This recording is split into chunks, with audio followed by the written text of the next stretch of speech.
You ask Tiger to solve. This deals with linear equations with one unknown. The final result is x equals 1 over 2. Let's solve it step by step. Simplify the expression. Expand the parentheses.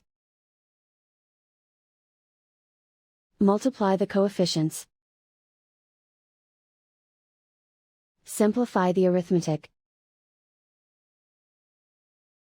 Combine like terms.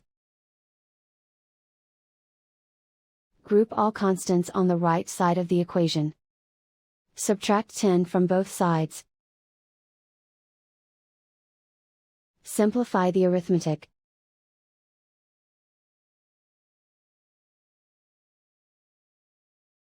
Isolate the x.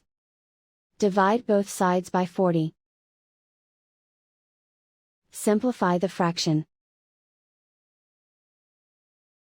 Find the greatest common factor of the numerator and denominator.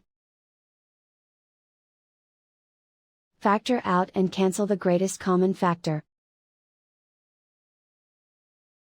And so the final result is x equals 1 over 2.